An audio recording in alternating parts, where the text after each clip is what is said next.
بعض الناس اللي تيكونوا تيعرقوا بزاف في لاصال، وهذا الشيء كيخلق واحد الضغط داخلي كيدعم الظهر او ديال السنطه. هي بصح فاش كتزير هاد السنطه كتعطيك واحد الاحساس ديال انك قوي وواقف مقاد.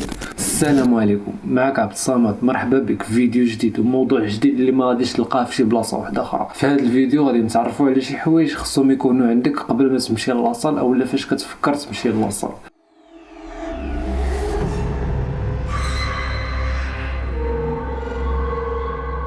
غادي نبداو باول حاجه واللي هي البدله ديال الرياضه. البدله ديال الرياضه الا دخلتي لاي صال ديال اي رياضات مختلفه، لا الفو كونتاك اولا الكيك بوكسين اولا الجودو، غادي تلقى كل رياضه عندها واحد البدله خاصه بها، واحد اللون معين كتميز به. في الميسكولاسيون ولا في كامل الاجسام انت كتكون عندك الحريه باش تختار اللبسه اللي غادي ترتاح فيها وما غاديش تعنكشك في التمرين وتريني بواحد الراحه في الحصه ديالك. الحاجه الثانيه اللي غتدخل لينا مع البدله هي السبرديله اولا الحذاء الرياضي. الحذاء الرياضي بالنسبه للميسكولاسيون ماشي ضروري واحد الماركه معينه ولا واحد الشكل معين باش انك تريني، الاهم هو ان يكون حذاء رياضي. بالنسبه للسبرديله ولا البدله عندك حريه، تقدر تختار اللي بغيتي، ما كاينش مشكل. ضروري بغيتي تدخل لاصال خصك تكون لابس بدله رياضيه وسبرديله، لان فاش كتدخل لاصال عرضه للاصابه، تقدر طيح عليك شي الطيره ولا طيح عليك شي برا ولا شي حاجه وتصدق معطوب. الا كنتي لابس سبرديله غادي تقلل عليك الضرر وما غاديش تكون اصابه كبيره باذن الله. الحاجه الثانيه وخياريه تكون عندك ولا ما تكونش عندك ماشي مشكل، هي الهاد باند، هي العصبه ديال الراس. المهم كدير باندا ديال الراس اللي كتمص العرق، لان كاينين بعض الناس اللي تيكونوا تيعرقوا بزاف في لاصال وتينزل لهم العرق على عينيهم وتيعنكشهم في التدريب ديالهم. داكشي علاش كتقدر انك تستعن بالهاد باند وكديرها على راسك باش كتمتص داك العرق اللي تيخرج نتيجه على التمرين، اولا من غير لاصال تقدر تستعملها في الجرا ولا اي رياضه كنتي كديرها وكتعرق كتستعمل الهاد باند، اولا دير معاك شي فوطه صغيره في جيبك ولا تكون عندك باش تبقى تمسح العرق ما ينزلش على عينيك. والحاجه الثالثه اللي هي الجلوفز اولا الليغات. الا لاحظتي فاش يلاه تدخل لاصال في البدايات ديالك الاولى كتلاحظ واحد الكريات كيتجمعوا هنايا في اليدين ناتجين على التمرين وعلى الاوزان الثقيله اللي كتريني بهم. داكشي علاش كاين اللي كيستعمل واحد الليغات باش انه ينقص من داك التاثير ديال الثقل على اليد. كاينين ليغات انا اللي استعملت، الا كاينه شي ماركه واحده اخرى ما عرفتش، الا كاينه شي ماركه مزيانه اللي غادي تخلي اليدين انهم ما يتاثروش ما عرفتش، ولكن الماركه اللي جربت انا بالعكس بلاصه ما انهم يحميو ليا اليدين من دوك الاصابات اللي تيكونوا بالعكس عاد زادوا. دابا انا نوضح لك البلان اللي طرا ليا حتى ما بقيتش كنستعمل الليغات. دابا عندنا فاش كنهزو مثلا نعتبروا هاد الصبع هو لبرا، فاش كنهزو الثقل كتطوى الجلده. هاد الطويه هادي هي اللي كتسبب لينا هاد اللعيبات اللي تيطراو اللي كيجيو هنايا. انا فاش وليت كنستعمل الليغا، هاد الطويه ديال الجلده زدت عليها الطويه ديال الثوب اللي كاين باش مخدومه ديك الليغا، الطويه ديال الجلده والطويه ديال الثوب والضغط ديال برا، وداك الشيء خلى هاد اللعيبات هادو يكونوا اكثر من النورمال فاش ما كنستعملش الليغات. داك الشيء علاش ما بقيتش كنستعملهم وكنترينيو عادي. هذا هو السبب اللي خلاني ما كنستعملش الليغات وما كنستعنش بهمش. والحاجه الرابعه اللي غادي تحتاج هي الواربس اولا الباندات. الواربس كاينه واحد الباندا كتكون رقيقه وطويله بحال اللي كيستعملوا الدراري ديال الكيك بوكسين، بحال هاد الباندات. هاد الباندا كتكون فيها 3 متر ونص ل 4. هادي ديال الدراري ديال الكيك بوكسين اللي تيترينيو الكيك بوكسين تيبغيو يضربوا الصاك، كتعاون باش انهم تحافظ لهم على يديهم ما يتاثروش بداك الضرب.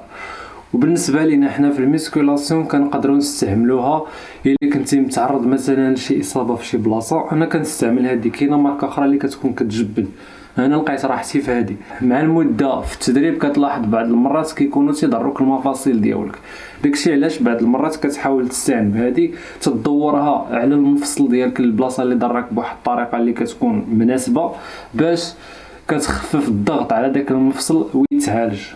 وكاينه واحد الباندا واحده اخرى اللي كيستعملوها الدراري في ليصال، كتكون شويه الاستيك، كيستعملوها مثلا فاش كيبغيو يهزوا واحد الوزن اللي ثقيل في السكوادا ولا في البنش بريس ولا في البريسه، تيستعملوها باش تنقص الضغط على المفاصل. ولكن كاينين شي كوتش ما كينصحوش ان الانسان يكون كيستعملها بشكل يومي من غير الا كان تعرض للاصابه او لا كان مهز واحد الوزن ثقيل وقد يقدر يستعملها غير في واحد السيري فوا يسالي السيري ديالو يحيدها لان كتنقص الضغط على المفصل. والحاجه الخامسه واللي هي اهم حاجه وضروريه خصها تكون عندك، خصوصا الا كنتي باغي دير شي ترانسفورماسيون ولا باغي تزيد تطلع في النيفو ديالك ولا باغي تبدل في البادي ديالك بواحد المده، ضروري من غير الاهتمام بالتغذيه خاصها تكون عندك، لانها هي المساند الرسمي في الرياضه اللي هي هاد الصمطه، هاد الحزام هاد الصمطه ضروري خصها تكون عندك، خصوصا الا كنتي باغي تهز اوزان ثقيله في التمارين الرئيسيه. الغرض من هذه الصمطه هي توفر لنا واحد الدعم اضافي للظهر ديالنا من التحت في التمارين اللي تيكون فيهم ضغط على الظهر بشكل كبير، بحال مثلا في التمرين ديال السكواد اولا الديد ليفت اولا الروين، لان هذه الحركات الا تدارت بشكل غلط تقدر تعطيك واحد الضغط كبير على الظهر وتقدر تعرض الله يستر لشي اصابه. من الحوايج اللي كيخليو العمود الفقري مستقم هو واحد الانكماش قوي كديرو العضله ديال البطن على الاعضاء الداخليه، وهذا الشيء كيخلق واحد الضغط داخلي كيدعم الظهر.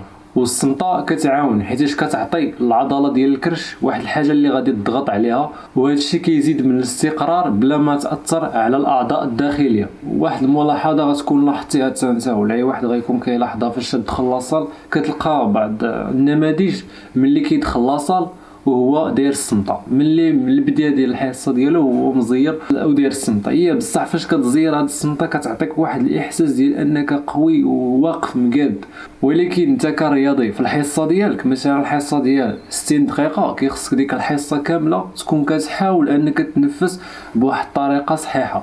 وباش تنفس بواحد الطريقه صحيحه وصحيه كيخصك تنفس من البطن ديالك، وباش تنفس من البطن ديالك كيخص البطن ديالك يكون مرخي.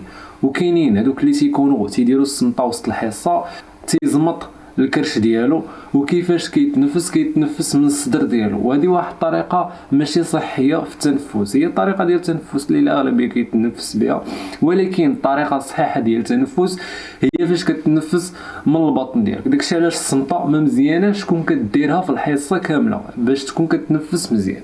تستعملها فقط فاش تبغي دير السيري ديالك غادي تهز الصمطه، وما تكونش كتستعمل الصمطه حتى للسيري فاش تبغي تخدمو. ان فوا تسالي السيري كترخي الصمطه باش تنفس وترتاح. وحاجه اخرى ماشي ضروري الصمطه ديرها من البدايه ديال السيريات كاملين، الصمطه ما غاديش تستعملها حتى تبغي تهز واحد الوزن اللي يكون ثقيل بزاف عاد تستعملها، ولكن ان فوا تسالي الوزن اللي هزيتي ارخي على راسك باش تنفس مزيان وترتاح. وما تنساش طاقي لينا داك صاحبك اللي كيدير الصمطه من البدايه ديال الحصه وقول ليه شوف بقاش دير الصمطه راه ما مزياناش، راه خصك تنفس مزيان في الحصه.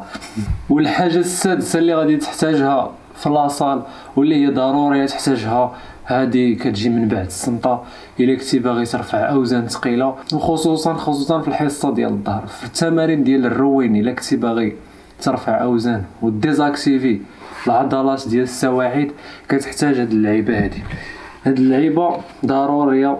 المساند الرسمي ديالي نقدر نستغنى على الصمطه وما نستغناش على هادي، خصها ضروري تكون عندي اللي كنستعين بها في لاصال، وضروري خصها تكون عندي خصوصا في الحصه ديال الظهر. هاد اللعيبه كتعاون في الحصه ديال الظهر حيت انك الا دورتي هذه لبرا كديزاكتيفي الفومبرا وكتكون شويه ديال الكونسونطراسيون ديالك على الظهر شويه زايده اكثر. ولكن انا هاد الجوج هادو هادي وهادي ما كنستعملهمش حتى السيري الاخراني اللي كنكون كنهز فيه وزن ثقيل، لانني مثلا لو لبست كنتريني بالصمطه ديما وجات واحد الوقيته مثلا وبغيت نتريني بلا صمطه نقدر نتعرض للاصابه.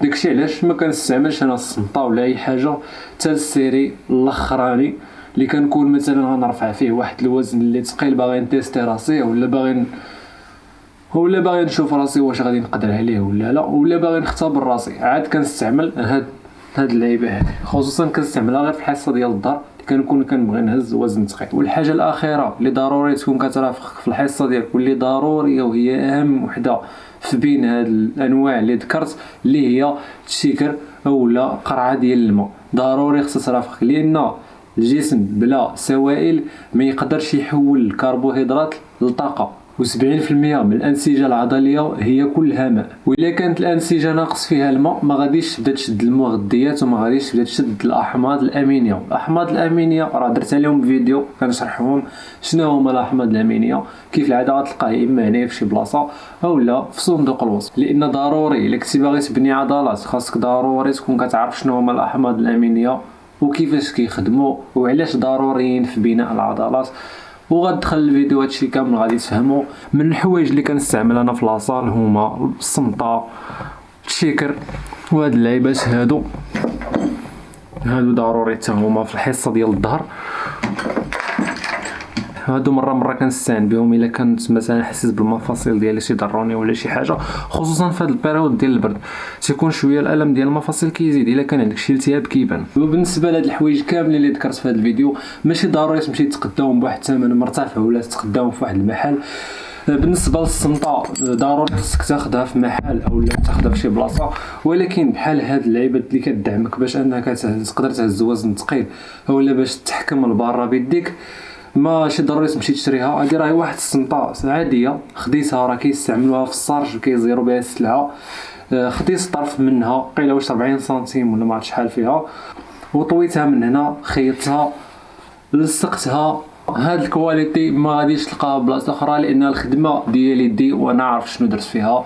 ما تنساش طاقي لينا صاحبك قول ليه دخل الاستافد، راه كاينين المعلومات اللي ما تلقاهمش في بلاصه اخرى. وما كرهتش تقولوا لي الموضوع اللي تبغيوني ندير عليه فيديو الجاي. وتهلاو.